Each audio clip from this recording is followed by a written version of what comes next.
Labadiena, mėly kolegos. Šiandien Lietuvoje vieši ES komisijos prezidentė Ursula von der Leyen ir NATO generalinis sekretorius Stoltenberg. Susitikime su Lietuvos Respublikos prezidentu Gitanu Nausėda bei ministrė pirmininkė Ingrida Šimonytė buvo aptarta regiono saugumo situacija. Kviečiu išklausyti susitikimo dalyvių pasisakymus, vėliau atsakysime į jūsų klausimus. Spaudos konferencija vyks lietuvių ir anglų kalbomis su tiesioginiu vertimu. Kviečiu pradėti Lietuvos Respublikos prezidentą Gitaną Nausėdą. It is a great privilege for me to welcome the President of the European Commission, Ursula von der Leyen, and the Secretary General of NATO in Vilnius today. It is very important that today we can discuss the strategic environment of the Baltic region together with the leaders of the two most important organizations for Lithuania, NATO and the European Union. I see your visit as a very important sign of solidarity, support, and encouragement for Lithuania. We discussed with Secretary General Stoltenberg and Commission President Ursula von der Leyen the worrying security situation in the Baltic region and, because of the Russian military buildup, the evolving situation around Ukraine, which is of great concern to us. We are also concerned about another development, the full military integration of Belarus into Russia's military structures and doctrines. This poses new challenges to NATO's collective security. NATO should adjust its plans, strategy, and tactics accordingly and be prepared for a possible response. Should the security situation become even more complicated, we do not rule out requesting consultations under NATO's Article 4. As we know, this can be done by any ally when its security or territorial integrity is threatened. We have already discussed this issue in the Lithuanian State Defense Council, where we agreed that the request to NATO for assistance would be adopted by unanimous vote. The Council also agreed on the criteria for requesting assistance from NATO. We have recently discussed the possibility of invoking NATO Article 4 with the presidents of the Baltic states and Poland. Such action would be coordinated among the region's allies. Today, we also discussed the importance of cooperation between the EU and NATO in responding to the increasingly deteriorating security environment in our neighborhood. In addition, the migration situation on the Belarusian border created by the hybrid attack by the Belarus regime has not been yet resolved. And it remains highly complex and unpredictable. There is no doubt that the Lukashenko regime and the forces supporting it will continue to test by all possible means and tactics the unity of the Western world, its ability to respond and repel hybrid illegal migration attacks. We appreciate the diplomatic and legislative efforts of the European Commission and the European Council presidents to resolve the crisis. We also appreciate the Commission's recent proposal on countering state-sponsored instrumentalization of migrants at the EU's external border, which provide a good basis for further discussions in the European Council. It is now essential to ensure real protection of the EU external border, to speed up the process of reviewing the EU's policy on migration and asylum, and to secure EU funding for building a physical barrier and developing critical infrastructure at the external border. The EU's financial contribution to the development of the external border infrastructure would not only contribute to border security, but also it would demonstrate EU solidarity and its responsibility for implementing this policy of importance for the whole of European Union, as well as for the security of Europeans. So once again, I would like to thank the President of the European Commission, Ursula von der Leyen, and Secretary General Jens Stoltenberg for today's meeting and for their support during this difficult period. In Lithuania, we have a saying, "A friend in need is a friend indeed." Thank you. Solidarity, unity, and mutual support are at the core of our strength. Thank you, Mr. President. And now, President of the European Commission, Ursula von der Leyen. Thank you very much, Mr. President de Gitanas, Madam Prime Minister de Ingrida.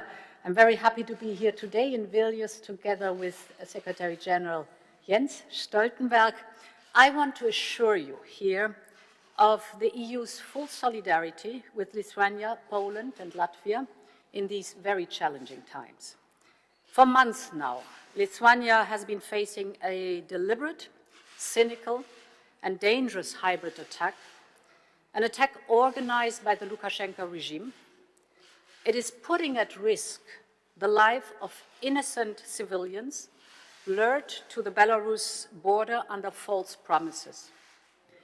Lithuania has been responding to this hybrid attack in a humane and firm way, and the European Union continues to stand by your side. This includes equipment support to help manage the border effectively in close cooperation with our agencies, Frontex, EASO, and Europol. Lithuania is already benefiting from 37 million euros in emergency assistance, but as I announced earlier this week, we are tripling the EU border management funds for Lithuania, Poland, and Latvia to 200 million euros overall this year and next year. Lukashenko has failed in his bid to undermine EU unity and solidarity. We are facing down his hybrid attack altogether.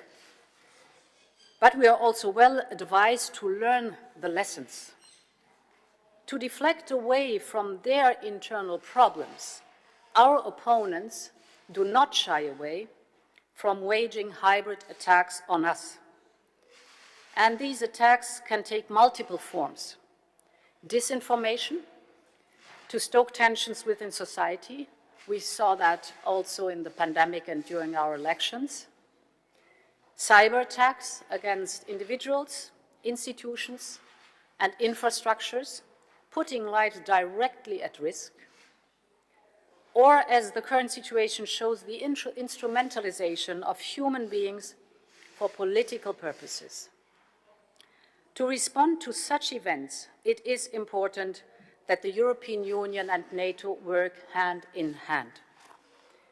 We are testing and coordinating our crisis responses during regular exercises, and we are stepping up our coordination and cooperation on resilience, on situational awareness, and on fighting disinformation. First, on resilience. Under the Security Union strategy, we are assessing our capacities and assets to respond to hybrid threats. In this regard, the European Union has solid tools covering different scenarios. For example, if you look at the situation with Belarus right now, we have mobilized our diplomatic power, reaching out both to our partners and to countries of origin. We have made use of sanctions against individuals and authorities involved. And we are coordinating our sanctions very closely with the United States, the United Kingdom, and Canada. So we have efficient tools. Second, on situational awareness, to be able to take appropriate decisions and act in a timely and effective manner, proper information and analysis capacity is essential. And this is why the European Union needs its own joint situational awareness center. Such a center would help the European Union bundle its expertise and know-how, for example, in countering hybrid attacks. And my third point is finally disinformation on disinformation. This is a good example on very efficient cooperation between the European Union and NATO.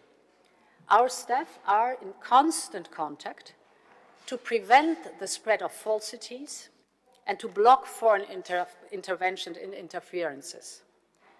NATO is, for example, connected to the European Union's rapid alert system, and we have conducted successfully joint outreach and campaigns, especially to debunk propaganda in our neighborhood. But as hybrid threats are getting more acute, we need to take our cooperation to the next level. And this is why we are working with Secretary General Jens Stoltenberg on a new EU-NATO joint declaration. Our goal is to renew and to update our political commitment to a very strong EU-NATO partnership. And we stand united with Lithuania, and that is why I would like to thank you, Mr. President, Madam Prime Minister, for having us here today. Thank you. Dėkoju ES komisijos prezidentei, o dabar kviečiu pasisakyti NATO generalinį sekretorių Jens Stoltenberg. Thanks so much, President Nausėda, Gitanas, Prime Minister Šimonytė, Ingrida. It's a great pleasure to be in Vilnius. It's always great to be here, but especially today to be here together with President of the European Commission, Ursula von der Leyen. So we have just finished a very important meeting where we have discussed the security challenges on Lithuania's border and across the wider region.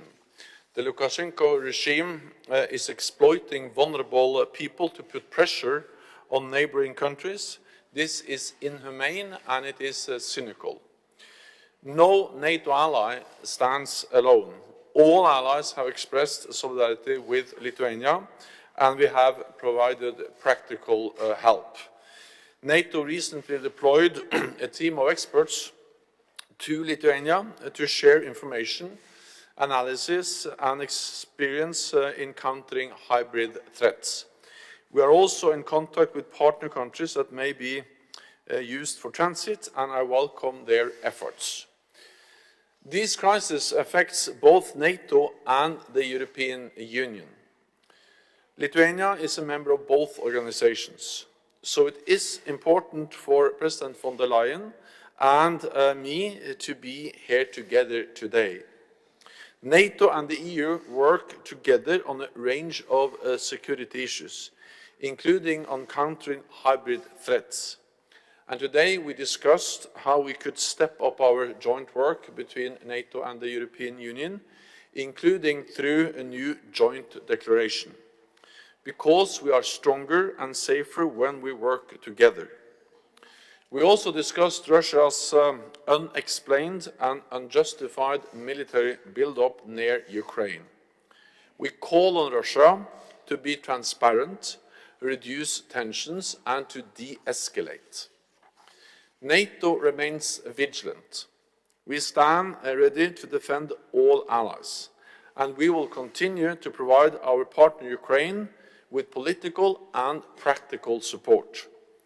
NATO foreign ministers will meet in Riga on Tuesday. They will assess the security situation, including with their Ukrainian and Georgian counterparts. Our support to partners is not a threat to Russia, and it helps them defend themselves against aggression. NATO's dual-track approach to Russia, defense and dialogue, remains unchanged. The alliance proposed to hold another meeting of the NATO-Russia Council over 18 months ago. That proposal still stands. The ball is in Russia's court. At the same time, NATO continues to deliver strong deterrence and defense. Our battle group in Lithuania and the others in Estonia, Latvia and Poland help to deter any aggression. So, President and Prime Minister, thank you again for Lithuania's valuable contribution to our shared security. And President von der Leyen, it is really a pleasure to be together with you here, and I look forward to continue to strengthen the cooperation between NATO and the European Union. Thank you. Dėkoju NATO generaliniam sekretoriui. Dabar kviečiu pasisakyti. Thank you. Prime Minister of Lithuania, Ingrida Šimonytė. Mr. President, Madam Commission President, Mr. Secretary General of NATO, I believe that today is a very important day because we once again saw the unity that exists among us, and this is very important today, considering the current circumstances. This is not only unity between those member states who are facing the hybrid attack. It is not only our unity as we support the Ukraine and other Eastern Partnership countries who are also facing very complex situation, but it is also unity between two very important organizations, which are very important for our national security. So it's very good that we had an opportunity to share information and insights with Madam Commission President and Mr. Secretary General of NATO, and to address our joint response to these challenges. We will remember that what started at the Lithuanian border with Belarus was at first treated not very seriously, but now we see that this is a definite hybrid attack, and it is aimed at making EU member states and the European Union as an organization to renounce its values and to give in to blackmail. It is evident that this will fail. So as we face this situation and address it, it's very important to continue making an all-out effort that are already being made by the European Union institutions and their leaders to reduce the pressure and the possibilities for the migrants to arrive at the EU border. Also, and to become victims of this hybrid attack. This is a very problematic thing because we are now running after a very evil, mind-conducted plans, and we might face unexpected challenges in the future.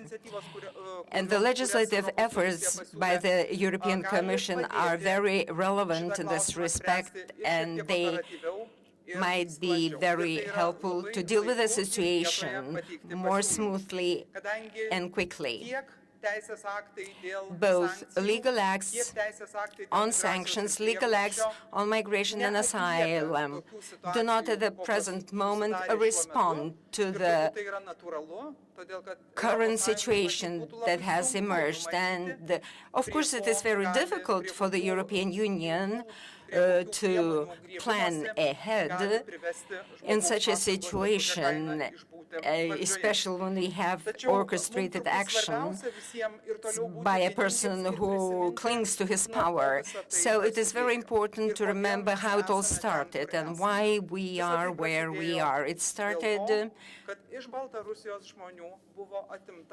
because the Belarusian people were deprived of the right to decide their own fate, and the European Union evaluated the situation. So any measure on us to withdraw from our principled standpoint would allow Mr. Lukashenko and such people like him that bad actions were to be made. ne viena dešimtis ir ne vienas šimtas žmonių. We now have thousands of people who are trapped on the border. Therefore, we urge and we will continue to urge to continue the work so that the people stranded in Belarus could use the assistance of international organizations and be returned to their countries of origin. We would like this process to accelerate. And to conclude, I would like to underline one issue that we discussed today, and that is disinformation. It is the area where the European Commission and NATO work shoulder to shoulder together with all member states, and they can achieve very good results. It is a specific front in this hybrid attack. In the European Union, we have the rule of law. We respect human rights and freedoms. We respect the freedom of speech. And the European Union will never concede to any kind of blackmail. So thank you, Madam Commission President and Mr. Secretary General, for the support you have provided us, and I believe we will stand in solidarity in the future as well, and that we will find the instruments to respond adequately to the situations. Thank you, Madam Prime Minister. Now questions. Please introduce yourself and tell who the questions addressed. A question to Commission President and Mr. President about the situation on the Lithuanian-Belarus border. Mr. President, did you hear any concrete specific proposal on funding the strengthening of the Lithuanian-Belarusian border? Did the European Union discuss the issue of returning the migrants back? If I would say that those were not promises. A lot has been done already. And I would specify several areas. First of all, new air flights are being stopped and repatriation has become. Huge efforts are being made to somehow manage these processes, and we see very definite efforts. We see that aircraft are already flying back and returning the migrants to their countries of origin. Then we have the humanitarian issue, which is very complicated when the people are stranded on the other side of the border and the other side refuses to cooperate.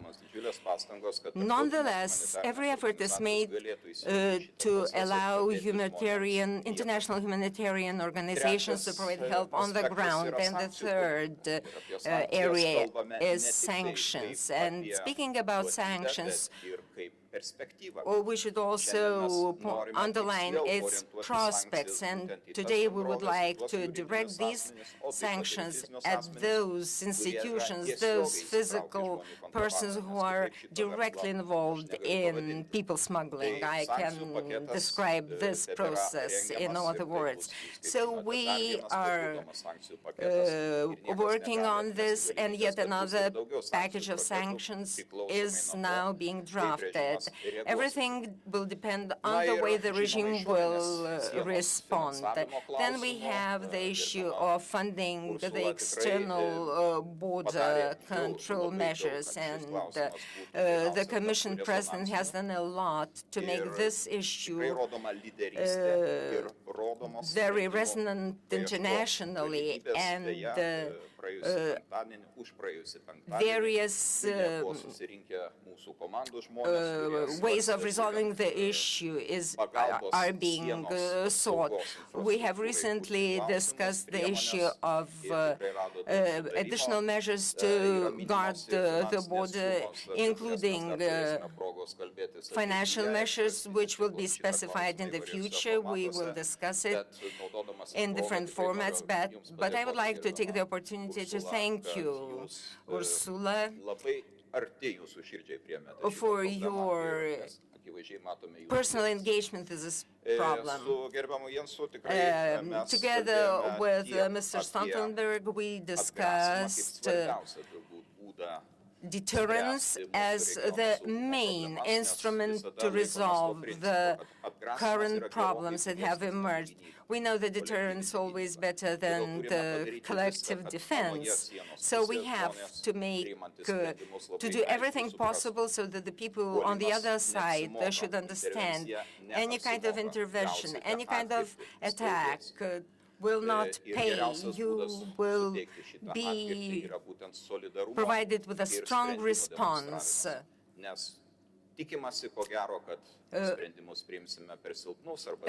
Perhaps they believe that our response will be weak, but that is not so. Today's visit demonstrates that the response is swift, it is specific, and it is our major security guarantee.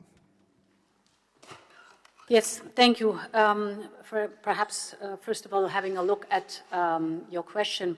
Indeed, we've been discussing together that we will triple the amount of funding for the border management, what is necessary for Lithuania.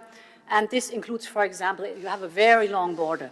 So what you need is electronic surveillance on it, for example, drones that are necessary, or the patrolling vehicles, or the equipment for the border guards, but of course also Frontex. So there's a broad variety of instruments to use to manage the border.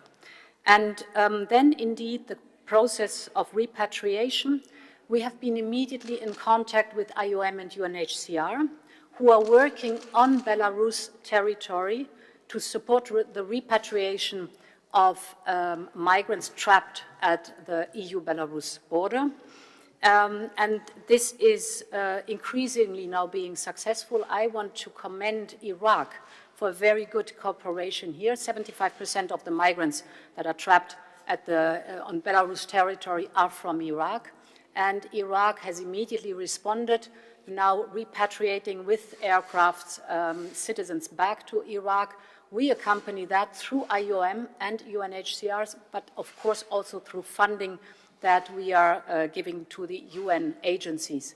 And therefore, I think this is an approach that we consequently follow up, that people from Belarus territory have to get support to go back to their home countries. Dėkuoju už atsakymus. Laukiame kito klausimo. Hello, my name is Vaidas Aldžiūnas Delfi. I would like to follow up on what the President said about the deterrence. And the question firstly would go to Mr. Secretary General.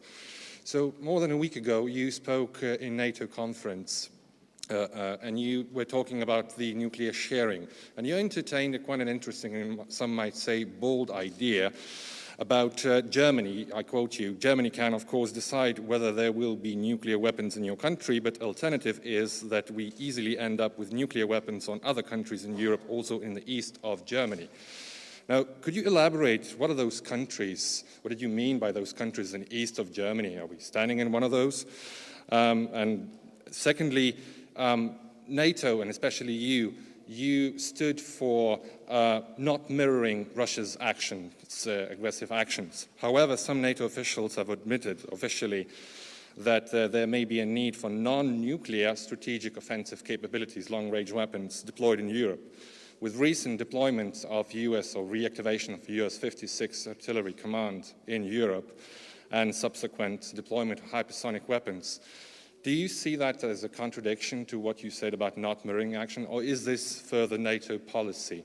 And if I may, just to follow what the President said about Ukraine, because the Ukraine crisis is still developing. You said, Mr. Secretary General, as well, that if Russia uses force against Ukraine, that will have costs, there will be consequences. Now, the Ukrainians and friends of Ukrainians and allies are asking one simple question. So what are those costs? What are those consequences that you have in mind? Have you discussed those today? Dėkui. Thank you. First of all, we call on Russia to de-escalate, to be transparent, because of the increased Russian presence close to Ukraine's borders is something which is very concerning for many reasons. It's also concerning because it is unprovoked and unexplained. And what we see is a concentration of forces which is unusual. We see heavy weapons, we see armored units, we see artillery, we see battle tanks, we see drones, we see also electronic warfare systems, and then we see tens of thousands of combat-ready troops. So the message to Russia is that they should de-escalate, reduce tensions, and be transparent. Then we also send a message to Moscow about that if they decide to use force, then of course there will be consequences. And we have demonstrated our will and our capability to impose costs and consequences on Russia before. And we did that after the illegal annexation of Crimea back in 2014, where NATO allies, the European Union, since then have actually imposed heavy economic sanctions, financial sanctions on Russia. And we have also, since then, implemented the biggest reinforcement of our collective defense since the end of the Cold War. With battle groups, for instance, here in the Baltic region, a German-led battle group in Lithuania. Tomorrow I will visit the Canadian-led battle group in Latvia, and we have battle groups in Poland and also Estonia. We have tripled the size of the NATO response force, and we have increased our presence in the eastern part of the alliance, on land, in the air and at sea, with air policing, with increased presence of NATO troops, and also with more naval presence. So we have demonstrated before our resolve to impose costs on Russia when they violate international law, violate the territorial integrity and sovereignty of a close partner of NATO, Ukraine. Then on the question of no, we will not mirror what Russia does. So, for instance, we have no intentions of deploying nuclear-capable missiles in Europe.